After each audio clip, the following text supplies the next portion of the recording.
नमस्कार. श्री स्वामी समर्थ अवधूत चिंतन श्री गुरुदेव दत्त. तर आज आहे संकष्टी चतुर्थी. तर या दिवशी आपल्याला काही उपाय करायचे आहेत जेणेकरून तुमच्याही आयुष्यात खूप सारी संकट अडचणी असतील किंवा खूप सारी चिंता तुम्हाला सतावीत असेल तरीसुद्धा त्यामधून बाहेर पडण्याचा मार्ग नक्की सापडणार आहे. तर 5 उपाय आपण बघणार आहोत. तर ते कोणते? तर बघा, आज म्हणजेच रविवारी 7 डिसेंबर 2025 रोजी संकष्टी चतुर्थी आहे. मार्गशीर्ष महिन्यातील ही संकष्टी चतुर्थी विशेष मानली जाते. संकट चतुर्थीच्या दिवशी गणपती बाप्पाचे विशेष पूजन, नामस्मरण, उपासना, आराधना करण्याची प्राचीन परंपरा आजपर्यंत अखंडितपणे सुरू असल्याचे पाहायला मिळते.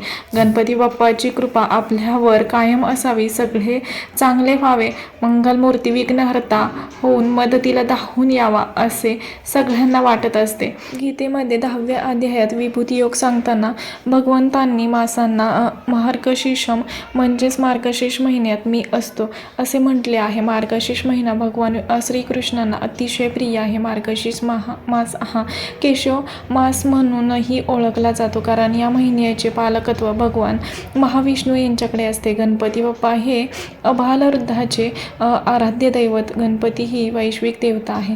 गणपती बुद्धीची देवता आहे. गणेश ही प्रेरणा देणारी देवता आहे.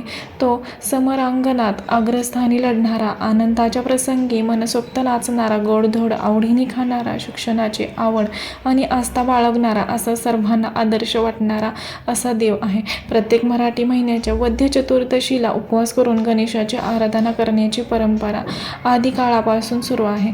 गणेश व्रतामध्ये संकष्ट चतुर्दशीचे व्रत सर्वोच्च आणि सर्वश्रेष्ठ मानले जाते. संकष्ट चतुर्थी व्रत कोणीही करू शकते. हे व्रत आचरल्यामुळे विघ्नहर्ता गणपती बाप्पा लवकर शुभ फळ देतो अशी मान्यता आहे. तर या दिवशी आपल्याला म्हणजे संकष्टी चतुर्दशीच्या पूर्ण दिवसभर तुम्ही हे उपाय करता येणार आहेत. तर बघा, गणपती बाप्पांचे पूजन, नामस्मरण करताना अनेकदा अनेक गोष्टींमध्ये अडचणी, अडथळे, समस्या येत असतात.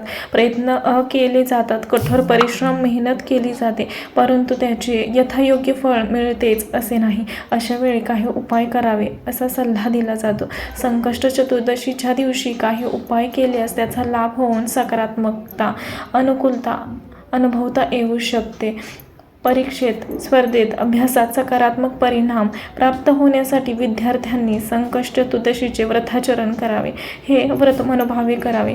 यशप्राप्ती आणि प्रगतीसाठी गणपतीला 11 दुर्वांच्या 11 जुड्या अर्पण कराव्यात. 21 जुड्या अर्पण केल्या तर उत्तम. दुर्वा अर्पण करण्याच्या आधी आपल्याला ओम गण गणपती नमः किंवा गणपती अथर्वशीर्षाचं पठण करून आपल्याला त्या जुड्या म्हणजेच दुर्वा गणपती बाप्पांना अर्पण करायच्या आहेत. यांनी यशप्राप्ती, प्रगतीसाठी आपल्याला नक्कीच मदत होते. गणपती बाप्पाला आवडणारी फुले देखील आपल्याला अर्पण करायची आहेत. गणपती संकटनाशन स्तोत्र म्हणावे. ओम गण गणपतीये नमः, ओम गण गणपतीये नमः किंवा ओम सिद्धिविनायकाय नमः या मंत्राचा 108 वेळा किंवा यशप्राप्तीसाठी जप करावा.